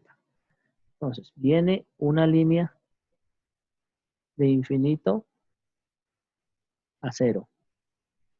Y luego se va por el eje Z de 0 a infinito. Y el valor que quiero hallar es 5, 5. Esto pues, lo voy a hacer muy pequeñito para que me quede adecuado. Aquí está el punto que yo quiero hallar. Y debo encontrar los valores. ¿Listo? Pero observen que H1 y H2 son dos cosas diferentes. Así que debo calcular el campo debido a la línea 1, que es H1, y el campo debido a la línea 2 sobre el punto. Y lo sumo. ¿Bien? Entonces, nosotros decíamos, recuerden el concepto de definición acá, que de pronto, bueno, falta adicionar. El punto o la distancia al punto A es donde inicia la corriente. Este es el punto de la dirección de la corriente. Bien, por lo tanto, alfa 1 es donde arranca. ¿Listo? Donde inicia la corriente. Eso es importante que lo tengan en cuenta. Tiene que ser donde inicia la corriente. Y alfa 2 donde finaliza la corriente. ¿Por qué? Porque si yo le invierto el sentido hacia abajo, pues estos dos van a cambiar de signo. Ya no es 2, sino menos 2. Cuando sea infinita. Cuando sea finita, pues el valor que me dé. ¿Listo? Entonces, el valor donde inicia la corriente, debo tener claro el sentido. Mírenlo. Así me dice el ejercicio que va entre menos infinito y 0 y luego desde infinito. Entonces me dice que por valores o por asignación de valores geométricos, el ángulo que formo, ¿esto? Desde donde inicia, y el ángulo que formo, ¿de dónde termina? ¿Con respecto a quién? Ojo, con respecto a la eje de simetría. ¿Cuál es el eje de simetría? La distancia perpendicular, que es el ρ. Esto es lo que nosotros llamamos el eje de simetría, ρ. Entonces, el ángulo alfa 1 es desde donde inicia, y lo vamos a llamar alfa 1 de x para diferenciarlo, y a este lo vamos a llamar el alfa 2 de x. ¿Bien? Entonces, el alfa 1 de x va a ser igual a la tangente a la menos 1 o a la tangente inversa de quién. Entonces, observen que aunque esté acostado, el triángulo rectángulo me dice esta distancia. Esta distancia es infinita. Esto, y está por debajo del eje de simetría. Ojo, está por debajo del eje de simetría, y así está en lo positivo. Todo lo que esté por debajo del eje de simetría es un ángulo negativo. ¿Esto? Dividido entre 5. ¿5 por qué? Porque 5 lo planteó el ejercicio. O sea que esto me da, si ustedes observan la tangente, menos 90 grados. Quiero que lo vean muy bien. ¿Listo? Entonces, eso es como si yo tuviese un triangulito acá e intentase hallar el valor acá. Si ustedes lo observan, la variación es mínima. Como es el infinito, este ángulo es de 90 grados, aunque no parezca. Alfa 1 de x. Alfa 2 de x es tangente inversa, que está por encima del eje de simetría. ¿Qué es por encima? En la dirección de la corriente. Tangente a la menos 1 de el valor de acá, que es 5, Esto sobre el valor de acá, que es 5 también. O sea que mi ángulo es de 45 grados. De ahí la facilidad, por eso les coloqué los dos valores iguales. Si hacemos lo mismo en azul, que sería alfa 2, ustedes deben colocar un eje de simetría. Vamos a colocar el eje de simetría en negro. Aquí el eje de simetría es el ρ, mire, esto es el ρ. La perpendicular a la línea es el ρ. Si ustedes lo colocan en un sistema cilíndrico, siempre la perpendicular o la distancia radial es el ρ. Eso es lo que yo llamo el eje de simetría. Entonces ustedes tendrían que lo que esté por encima, esto en la dirección de la corriente, es positivo y lo que esté por debajo es negativo. Por lo tanto, alfa 1 de y, identifiquémoslo. ¿Dónde arranca esto? Es alfa 1. ¿Y dónde finaliza? Es alfa 2. Entonces, alfa 1 de y va a ser pues tangente a la menos 1 de 5 sobre 5, o sea, 45 grados. Y alfa 2 de y va a ser igual a la tangente a la menos 1, esto del cateto opuesto, en este caso, recuerden el ángulo, esto, el cateto opuesto es este, infinito, está por encima del eje de simetría sobre 5, es 90 grados, positivo, por favor, no olviden, positivo. Una vez encontramos eso, y nos damos cuenta de los ángulos, pues solamente es aplicar la fórmula y ya está. Entonces son 90, 45, 45, 90. Esto es negativo, está por debajo, mírenlo. Y ya está. Y vamos a tener el resultado. Aplican el resultado y les va a dar que el campo magnético total va a ser igual a H1. Entonces me dio I sobre 4 pi rho en la dirección a sub phi, que ahorita vamos a tener una particularidad de determinar cuál es la dirección a sub phi. ¿A sub phi de quién? De la línea en X. Ojo con eso. Esto multiplicado por seno de alfa 2 menos seno de alfa 1. En este caso será seno de alfa 2 de X, alfa 2 de X que es 45, menos seno de menos 90. Bien, esto será H1, que es el que va en X, y H2 va a ser igual al mismo valor I sobre 4 pi rho, que eso se mantiene constante en magnitud, por A phi de la línea que va en Z, multiplicado por seno de alfa 2, que es 90, menos seno de alfa 1, que es menos 45. ¿Cuáles son esos valores? Tenemos acá. Menos 45, 90. Bien, seno de 90 menos el seno de 45. Obteniendo como resultado, voy a colocar aquí en esto, lo siguiente. Entonces, vean, I sobre 4 pi rho en la dirección a sub phi de X. Cada una de esas direcciones es diferente, ya la vamos a encontrar, multiplicado por seno de 45. Si ustedes recuerdan la tabla, el seno de 45 es raíz de 2 sobre 2 o punto 7071. Menos el seno de 90, el seno de 90 es 1, y esto es punto 7, punto 7071, punto 71. Esto es 1, esto es menos, punto menos por menos da más, punto 7071. Así que me va a dar 1,71 en la dirección a sub phi de X. Y este, pues, efectivamente me va a dar lo mismo, con simetría, sobre 4 pi rho, en la sub phi de Y, multiplicado por 1,71.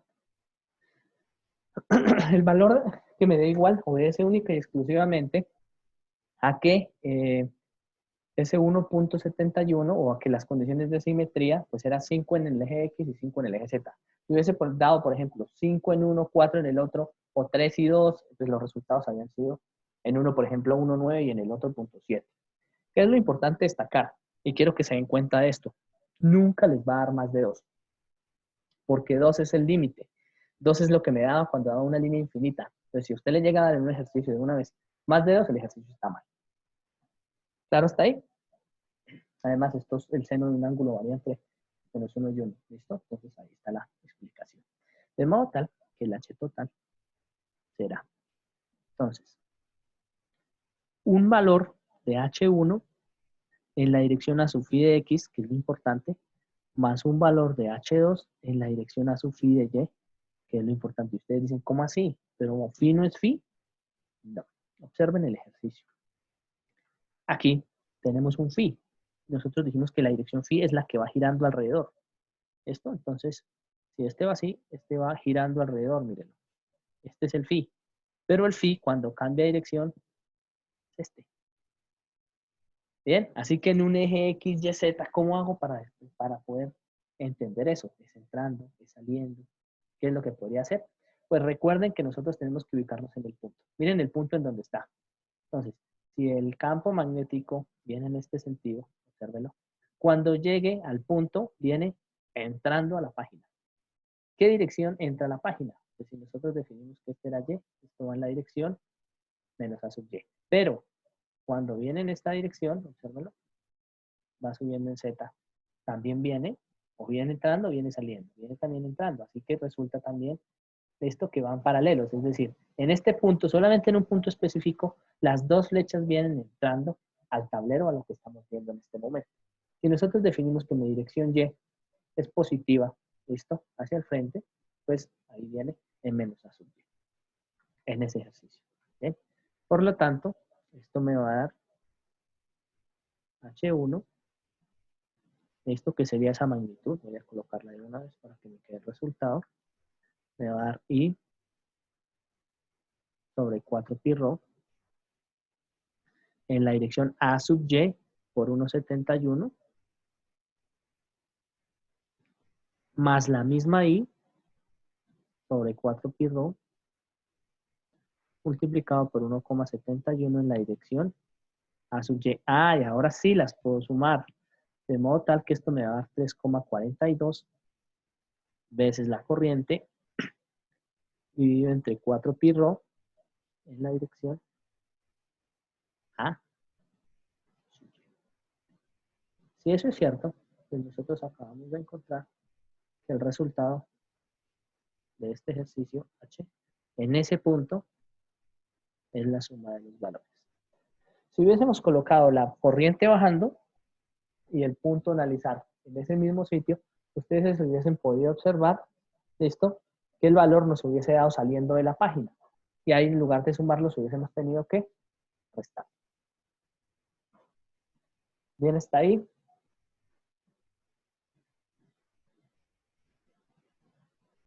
Así que aparece un señor después de esto que dice, si una corriente genera un campo magnético, ¿por qué no un campo magnético generar una corriente?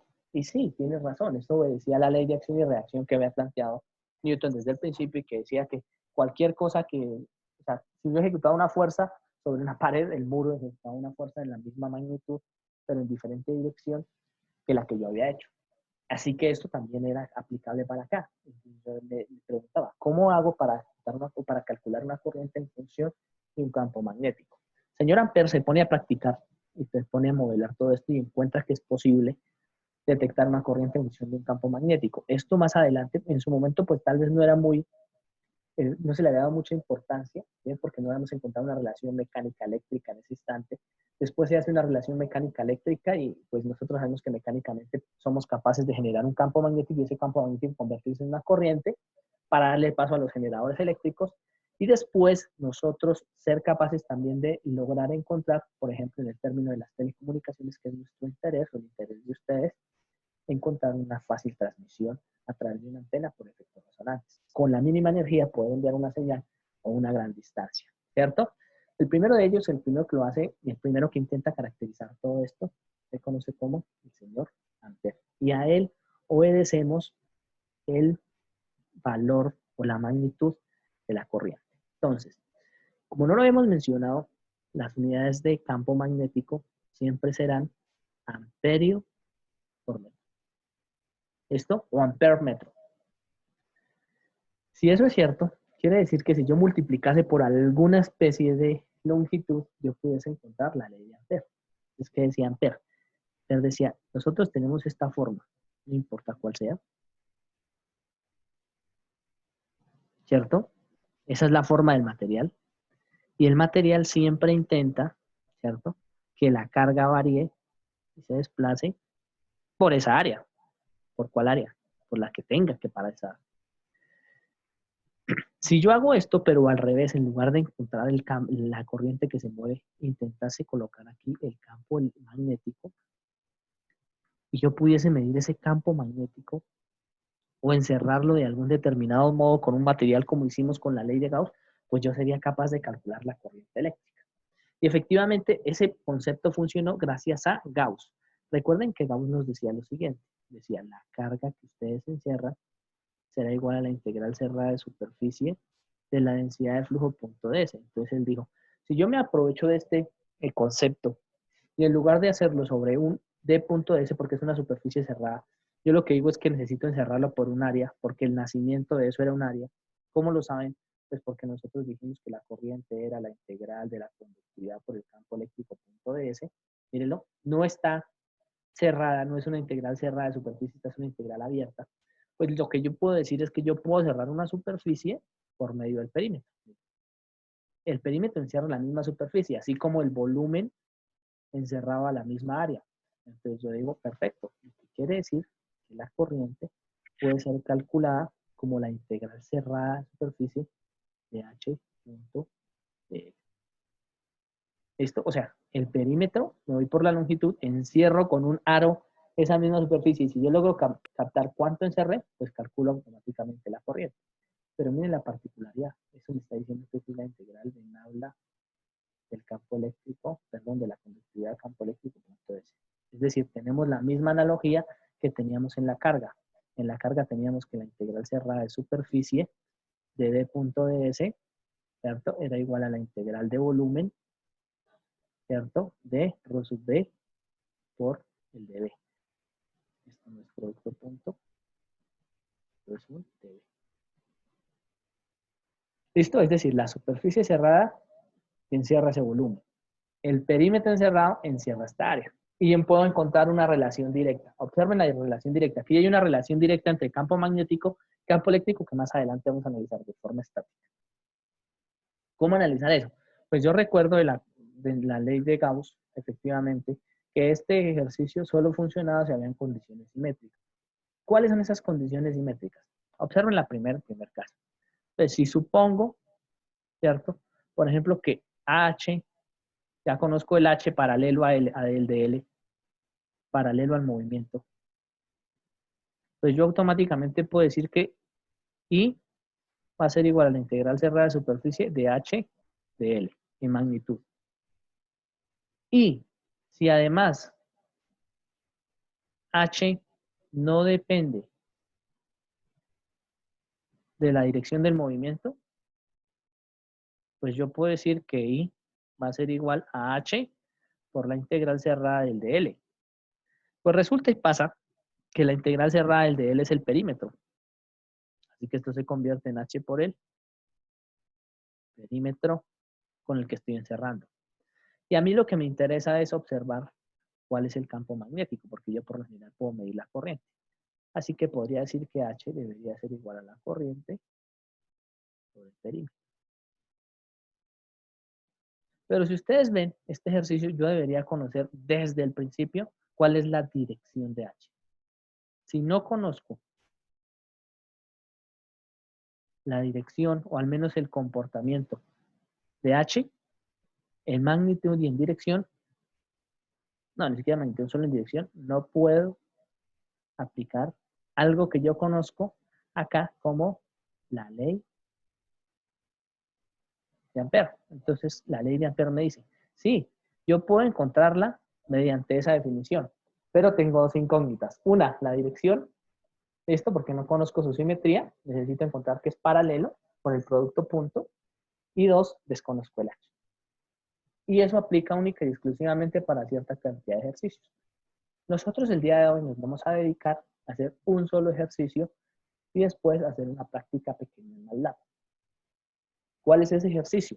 El ejercicio es el campo magnético de un cable coaxial y el porqué de su forma. ¿Listo? Y lo vamos a hacer con la ley de Ampère. ¿Qué busca la ley de Ampere? La ley de Ampere siempre busca reducir la cantidad de cálculos. Si ustedes hicieron el ejercicio de un campo coaxial por la definición de la ley de Biot-Savart, la que hicimos ahorita, si con una línea nos causó problemas, imagínense cómo nos va a causar con dos. Eso es casi imposible de hacer. Así que eso no nos conviene. Nos conviene es utilizar la ley de Ampere. Es decir, ya encontramos el resultado de una línea y generalicemos. Un cable coaxial. Entonces, ustedes saben por características propias que un cable coaxial, hagámoslo con el conductor interior, tiene un conductor interior macizo metálico. ¿Listo? Y tiene un mallado exterior cuyo valor siempre tiene un pedacito metálico. ¿Listo? Que entre el rojo y el amarillo tienen una diferencia de radios, pero que es metálico. Entonces, si yo calculara los radios, el radio del que está en negro es A. El radio del que está en rojo es B. Y el radio del que está en amarillo es C. Si eso es cierto, yo pudiese caracterizar totalmente el campo magnético dentro de ese cable coaxial, ¿listo? Y además poder verificar que el campo magnético, como el campo eléctrico que ya lo hallamos en un punto de un cable coaxial, efectivamente es la mejor forma en función de sus valores. ¿Por qué razón? Observen el campo magnético que nosotros encontramos o que se puede encontrar de una línea infinita de corriente. Vamos a buscarlo por acá, la línea infinita de corriente. Miren lo que ocurre. La línea infinita de corriente, a medida, ¿cierto?, que aumenta su distancia en función del radio, pues empieza a perder campo magnético. O sea, de algún modo no puedo encapsular el campo magnético. Ese será el campo. Y en función de ρ, entre más cerca o más lejos, pues voy a detectar un campo o no. Ese campo para mí es energía. Así que si yo lo que intento es, por ejemplo, en un cable en una longitud de un cable de transmisión, enviar una señal de 50 amperios y al otro lado recibir los 50 amperios, nunca los voy a recibir porque este campo magnético me está quitando energía de esa línea. Al otro lado puedo recibir 40, así que esos 10 se me van en campo magnético. Eso sí quiero transmitirlo, ya si quiero hacer otro tipo de cosas, pues ya dependerá. Y lo voy a mirar más adelante. ¿Listo? Entonces, ¿qué es lo que pretendo? Nuevamente, necesito encontrar el campo magnético en cualquier sitio. Entonces, ¿cuál es cualquier sitio? Dentro del conductor. Entre el conductor 1 y el conductor 2. Entre el conductor 2. ¿Listo? Y por fuera del conductor 2. Así que hay 4 zonas. ¿Cuáles zonas? Pues las zonas que varían en función de su radio. Arranquemos por la primera. La primera zona que nosotros tendríamos es, voy a mantener los colores, el conductor interior y el campo que él genera hacia su conductor interior. Entonces, a diferencia del campo magnético, el campo eléctrico, perdón, el campo magnético no tiene un material que refleje su comportamiento, sino que él se ciña al comportamiento del campo eléctrico. Por ejemplo, el campo eléctrico, si sabemos que en los metales efectivamente hace que un campo pues desaparezca, en los metales no hay campo eléctrico y pues por ende su campo magnético tiende a hacerse alrededor. Pero en campo magnético no existe un material que me haga ese mismo tipo de cosas. ¿Qué es lo que estoy hablando? Por ejemplo, para las señales ópticas, lo que refleja las señales ópticas son los espejos. Para las señales eléctricas, lo que refleja las señales eléctricas, esto son los metales. Pero para las señales magnéticas no tenemos un metal. Lo único que conocemos es que existen imanes. Bien, es lo único que conocemos. Pero ese tipo de trabajos todavía no los estamos haciendo. Si eso es cierto, nosotros podemos fácilmente modelar este tipo de ejercicios. Y lo vamos a llamar, al igual que en el ejercicio de Gauss, la línea de Ampere o el perímetro de Ampere. Ya lo llamamos la superficie de Gauss, entonces aquí lo vamos a llamar el perímetro de Ampere. Y el perímetro de Ampere siempre va a aparecer en verde. Es decir, si yo encerrara en verde, en un ejercicio hipotético, un valor de verde que variara o tuviese un radio entre 0 ya, ¿cuál sería el campo magnético? Y yo digo, hay condiciones simétricas. ¿Por qué sé que hay condiciones simétricas? Porque ya encontré el campo magnético. Y sé que el campo magnético de un conductor siempre va en la dirección phi. Siempre. ¿Listo? Si el campo magnético siempre va en la dirección phi, pues entonces yo pudiese intentar calcular la corriente. Yo digo, la corriente va a ser igual a la integral cerrada de línea de h punto de L. Ya conozco la dirección de h, no me importa cuánto valga, pero ya sé que es en la dirección h, porque lo calculé anteriormente, de una sola línea. Entonces yo sé que la corriente encerrada, es decir, la corriente que yo tengo aquí, de este h, del h que yo logre encerrar en este verde, por ese perímetro, ¿listo? Lo voy a llamar corriente encerrada. La corriente encerrada será la integral cerrada de h, que va en la dirección phi, por el de L, ¿en qué coordenadas? Pues lógicamente en coordenadas cilíndricas. Lo voy a hacer la primera vez para que ustedes lo observen y lo puedan tener claro de dónde sale y por qué yo siempre migro ese resultado de manera tan rápida. Entonces esto será h en la dirección phi. Lo que tenía en la dirección phi. Producto escalar, lo voy a hacer aquí abajo para ocupar, simplemente para que el tablero sea lo más óptimo. Y recuerden el de L de un sistema coordenado cilíndrico. Entonces el de L de un sistema coordenado cilíndrico era de ρ en la dirección ρ, más ρ de phi en la dirección phi, más dz en la dirección z. Y como recordábamos de la ley de Gauss, efectivamente, a sub phi, producto a sub ρ, producto punto, pues son perpendiculares, así que me da 0. A sub phi, producto punto, a sub z son perpendiculares, me da 0. Así que por eso debo conocer las condiciones de simetría, porque automáticamente me dice cuál es la variación de la integral. Convirtiéndose esto, pues, en que la corriente encerrada por ese filamento y por ese, perdón, por ese perímetro en verde va a ser igual a la integral cerrada de línea de h de phi por ρ de phi. Y ojo, gracias al conocimiento de la ecuación que yo encontré anteriormente, y sí, solo si gracias a ese conocimiento, yo sé que miren, el campo de una línea va en la dirección phi, pero no depende de phi. O sea que si yo integrara esto en phi, y sobre 2 pi ρ sería una constante. Entonces, gracias a ese resultado, yo sé que h de phi o el h que va en la dirección phi no depende de la dirección phi, así que lo puedo sacar de la integral. Y esto se va a convertir en h de phi multiplicado por la integral de ρ por de phi. ¿En qué límites? Pues como es cerrada, es de 0 a 2 pi. Y la corriente encerrada automáticamente me va a dar h de phi por 2 pi. 2 pi es la integral y ρ el que estaba ahí. Pero hay una pregunta gigante. No conozco h de phi y no conozco la corriente encerrada, pero la pudiese calcular. ¿Cómo? Pues con la corriente total. Si yo hago la conexión en un cable coaxial, recuerden que en un cable coaxial yo lo que hago es conectar su parte positiva, ¿cierto? Un voltaje, y su parte negativa o malla a un menos B. Eso hace circular un valor de corriente que va del positivo al negativo. Así que aquí va la corriente más I y aquí va la corriente menos I. Simple y llanamente por sus sentidos.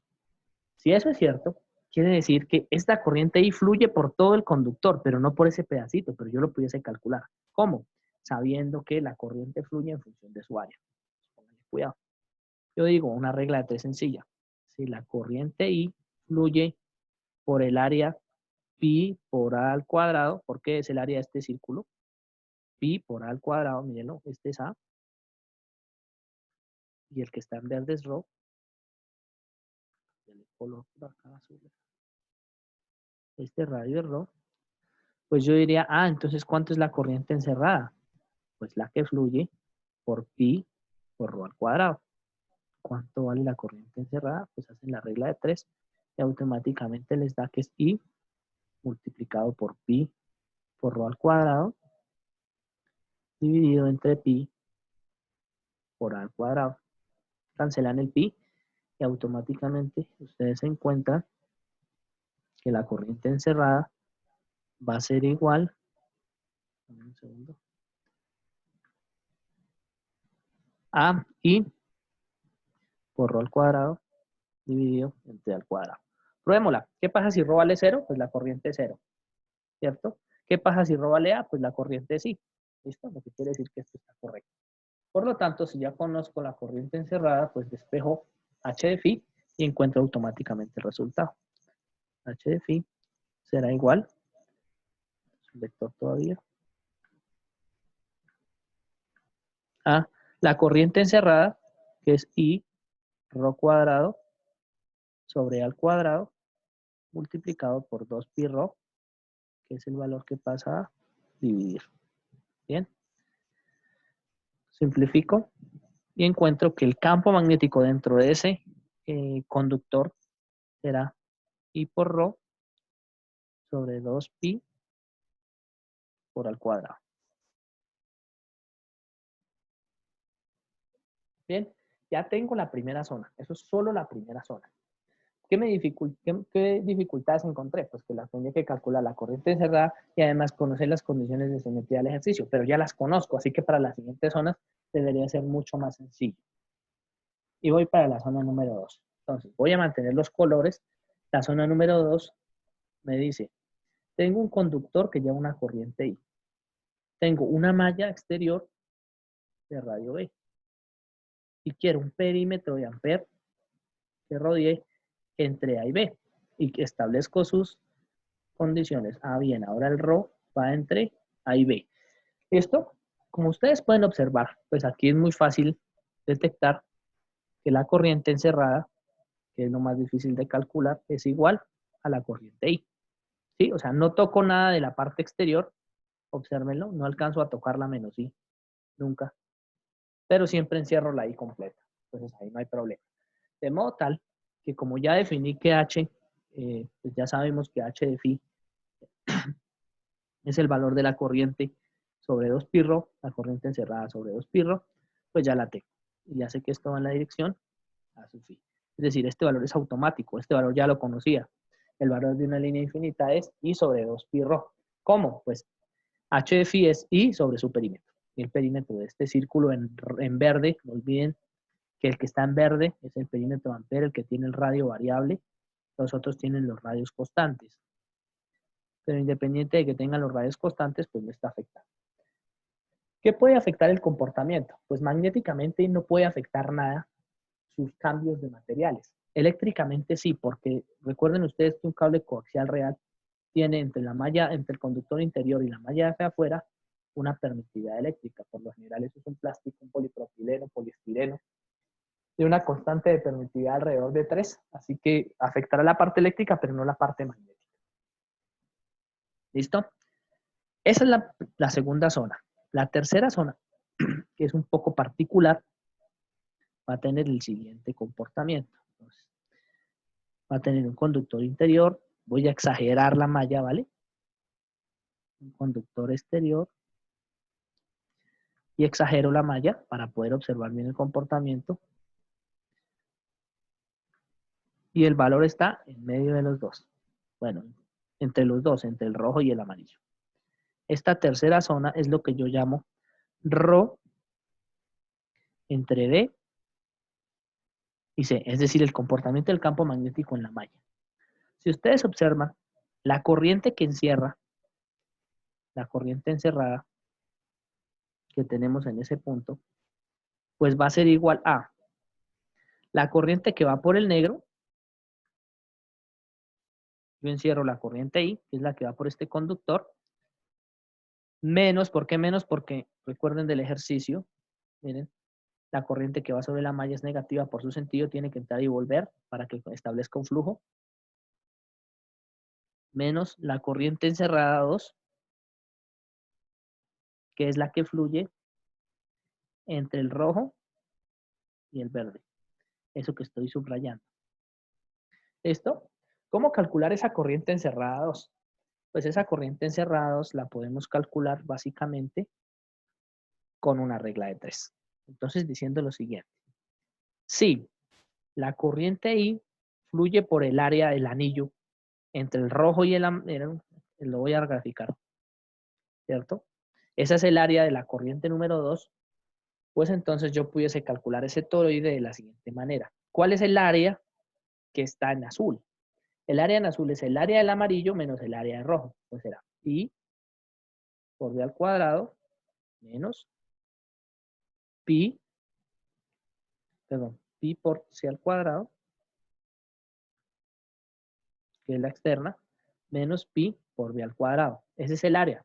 Y decir, el área en la corriente I fluye por esa área. ¿Listo?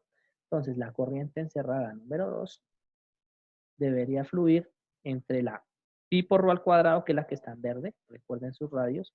Rho es el que está en verde. Pi por rho al cuadrado menos la que está en rojo, que sería pi por b al cuadrado. Y despejo la corriente cerrada. Y yo digo que la corriente encerrada, número 2, que es la que me interesa, debería ser igual. Entonces, hacen una ley de proporcionalidad o una regla de 3 y me dice que es I multiplicado por pi rho cuadrado menos b cuadrado. Doy una vez a simplificar. Rho cuadrado menos b al cuadrado dividido entre pi por c cuadrado menos b al cuadrado. Y aquí ustedes pueden observar que el pi se cancela. Esta es la corriente que nosotros tenemos general. De modo tal que la corriente encerrada por todo el vector rho, o por todo, perdón, toda la zona rho, es I menos la corriente encerrada, que sería I por rho al cuadrado menos b al cuadrado dividido entre c al cuadrado menos b al cuadrado. Ustedes pudiesen comprobar esto. ¿Cómo? Hagan que rho vale c. Si rho vale c, eso vale 1. Y si rho vale b, eso vale 0. Entonces ahí está bien el cálculo de la corriente encerrada. Esa es la corriente encerrada número 2. Si ustedes hacen la operación de ese fraccionario, ¿cierto? Lo multiplican en cruz, aquí está sobre 1, les va a dar inmediatamente que la corriente encerrada va a ser igual a I, ¿cierto? Por C al cuadrado menos B al cuadrado, lo multiplican en cruz, menos I multiplicado por Rho al cuadrado menos B al cuadrado, bien, dividido entre C al cuadrado menos B al cuadrado. De estos, ¿cuáles pueden simplificar? Miremos los signos. Entonces, C cuadrado no tiene nada que ver, pero B al cuadrado sí, mira, aquí es negativo, y aquí es menos por menos, me da más. Así que b al cuadrado se va a cancelar. Por lo tanto, la corriente encerrada total, que es lo más difícil de calcular, me va a dar I multiplicado por c al cuadrado menos rho al cuadrado, de acá a acá, sobre c al cuadrado menos b al cuadrado, y ya la tenemos. Y esa corriente encerrada va a ser igual a h de phi multiplicado por el perímetro, que siempre vale 2pi por rho, que es el que está en verde. Y el objetivo fundamental, que era encontrar el campo magnético, pues ya está despejado. Campo magnético de phi es igual a I por c al cuadrado menos rho al cuadrado, dividido entre c al cuadrado menos b al cuadrado, todo esto por 2pi rho. Dirección. Pues yo ya sé que esto va en la dirección a su phi y elimino el subíndice y lo coloco como un vector. Ese sería el campo de un cable coaxial. Tendría una zona donde es en función del radio, recuerden, una zona en función del radio, donde la primera ecuación que nos dio es en función del radio una línea recta. ¿Por qué? Esto es un valor constante, mírenlo. Yo leo ya el valor del cable coaxial y ya lo tengo. Por rho, siempre van en la dirección phi, no cambia su dirección. Una curva decreciente. ¿Por qué sé que es decreciente? Porque mire, a medida que incrementa el rho va creciendo, este valor se hace cada vez más pequeño entre A y B. B lógicamente es más grande que A. ¿Listo? Así que este valor se va volviendo más pequeño. Y acá, cuando rho valga C, miren, C cuadrado menos C cuadrado me va a dar 0. Es otra curva decreciente, miren, el rho está abajo. Es otra curva decreciente, crece un poco más rápido, porque el valor más grande está abajo. ¿Listo? Y pues va a tender a anular el campo magnético. Y me falta una última zona. La última zona es por fuera del cable coaxial, que tal vez es la más importante. El campo magnético por fuera de la zona va a ser la corriente encerrada, ¿listo?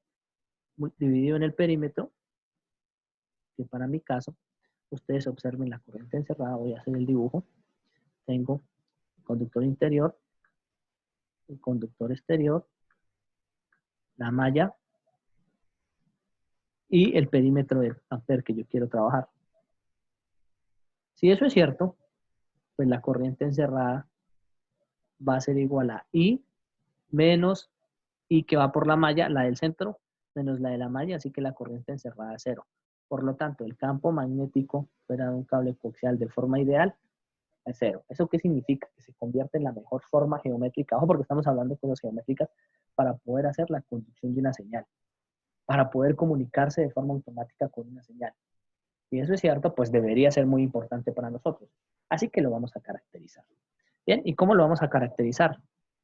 Mediante una gráfica. Una gráfica en la que dice, dependiendo del radio, cuánto es la intensidad del campo magnético en la dirección phi, porque nunca cambia. Si se convierte en una dirección ρ, pues nosotros decimos, por aquí va a estar A, por aquí va a estar B, y por aquí va a estar C. Esto, por lo general, el radio más grande o el valor más grande es A. De 0 a A hay más distancia que entre A y B y que entre B y C. Esto, pues bueno, hacemos algo hipotético. En 0, el campo magnético es 0. En A, para la primera zona, que debería ser continuo, el campo magnético es I sobre 2pi al cuadrado, y aquí, si ρ vale A, pues vale A sobre A al cuadrado, me queda I sobre 2pi A. Entonces, el campo magnético aquí vale I sobre 2pi A. Y dividido en 2pi A. Bien, siendo A el valor más pequeño de los tres. En la otra, en la zona número 2, vale I sobre 2pi ρ. Entonces, verificamos la continuidad. Cuando vale A, I sobre 2pi A. Entonces es continua. Luego, I sobre 2pi B. Ah, perfecto. B es mayor que A, entonces I sobre 2pi B está más abajo. I sobre 2pi B. Bien, ya tenemos el valor en B. No sabemos todavía su forma, ¿vale? Y la siguiente. Entonces, cuando ρ vale B, C cuadrado menos B cuadrado, C cuadrado menos B cuadrado, efectivamente es continuo, se anulan y me queda ahí sobre 2pi ρ. Cuando este vale C. Si este vale C, entonces a ustedes les va a dar que automáticamente C cuadrado menos C cuadrado es 0. Por lo tanto, el campo H en C vale 0. Acá. Y de ahí en adelante vale 0 porque están por fuera del conductor. Bien, grafiquémosla. Pues la primera, recuerden que en función de ρ, miren, esto es una línea recta. Y el punto más alto, el punto máximo, está en ρ igual a A. Es una línea recta. Bien, entre A y B, pues es una ecuación que viene creciendo I sobre 2pi ρ. Entonces ella decrece hasta B. Y en la otra tiene una decreciente mayor de una curva que llega a 0. Y ese sería el comportamiento de un campo magnético de un cable coaxial en condiciones ideales. Para ese tipo de condiciones ideales es importante que ustedes observen que debe haber de todas maneras una pérdida, a veces hay una pérdida por radiación que no tenemos en cuenta, pero que es indiscutiblemente despreciable al lado de lo que estamos realizando. ¿Qué pretendemos? Entonces, ahora pretendo, listo, o el objetivo fundamental es que ustedes tomen un app en MATLAB, ¿cierto? Lo voy a escribir por acá. Van a hacer un formulario en MATLAB donde reciban A como un texto editable, B como un texto editable, C como un texto editable. Y automáticamente él me genera la gráfica 2D que debe mantener la forma. Esto lo único que varía aquí pues es la intensidad H y la forma, no sé si se alarga o se acorta el valor de ρ para un cable coaxial Y además, este sí es un trabajo propio. Ustedes van a hacer esto. Van a hacer un diagrama tridimensional del campo magnético de un cable coaxial. Entonces, ustedes van a observar que si este es el radio A, este es el radio B, y este es el radio C, pues él les va a dar un campo magnético de la siguiente forma. Él va a tender a ser un valor muy intenso. ¿Listo? Crece así, inicialmente como un cono, crece de 0 hasta el valor máximo en una línea recta, obsérvenlo. Luego va a tender a decrecer hasta el radio B, mírenlo. Y por último, va a tender a decrecer hasta 0 por medio del radio A. Es decir, que ustedes van a obtener un resultado similar al de un volcán. Esto, y tendrán que graficarlo en 3D. Solamente les voy a dar el valor de A, B y C. De hecho, ustedes los leen por pantalla. Y en el lab de MATLAB automáticamente debe generar esos valores o esos resultados en MATLAB. ¿Listo? Sugerencias. Entonces, para poder hacer la gráfica 3D tienen que utilizar la función MeshGrids. Tienen que averiguarla. Y además tienen que utilizar la función surf. Bien, esta función surf les va a pedir algo que se llama el color map. El color map va a ser JET. ¿Qué es JET? Es un mapa de calor que donde el valor mínimo, donde el valor sea mínimo es azul y donde el valor sea máximo es rojo. Y hace una escala de rojos, verdes, amarillos, naranjas, etcétera, hasta que llega al valor máximo y así sucesivamente hasta el valor mínimo. Y con eso, muchachos, finalizamos la parte teórica del día de hoy. ¿Listo? La solución entonces que ustedes tendrán que encontrar es esta. Observen, es una gráfica o sí, una gráfica que evidentemente me dice dentro del comportamiento del campo magnético, que observen la parte roja es el borde del conductor interior, y la parte que está azul en la parte inferior es el borde de la malla. Entonces, lo que está en azul, entre la variación rápida que hace de naranja, rojo, naranja, amarillo, hasta donde se ve que parece que fuese como una montaña de dos laderas, esta primera parte es lo que obedece entre A y B, y esta segunda parte que decrece más rápido es entre B y C, que es donde estaría la malla. Es de ahí la importancia de esa malla. Esa malla me ayuda en la vida real a poder tomar la disminución o a poder disminuir las pérdidas magnéticas que puede tener un campo o un cable coaxial. Ese cable coaxial en la parte de transmisión no tiene mucho problema porque nosotros en transmisión enviamos potencias súper elevadas, así que las pérdidas siempre las tenemos en cuenta. Incluso la transmisión de eso puede estar por encima del 80% en lo que tiene que ver en la efectividad de la transmisión.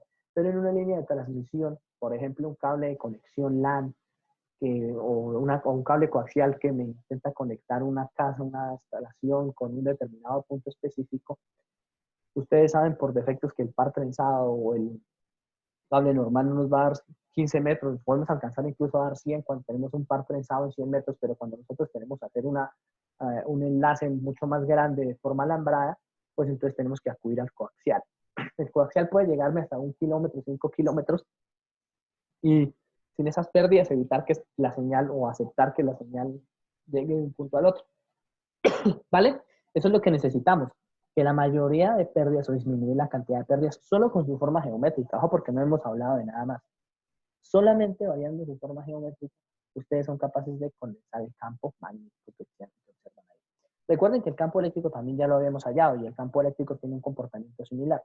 Idealmente el campo eléctrico por fuera de un cable coaxial es 0. Nosotros lo calculamos cuando hicimos el despeje de la ley de Gauss. Bien, entonces, pues esto es lo que hay que hacer, muchachos. Espero que ustedes puedan ejecutarlo en MATLAB. Recuerden que hay que crear una aplicación de MATLAB, un punto app, lo muestran de modo tal que ustedes lo puedan ejecutar en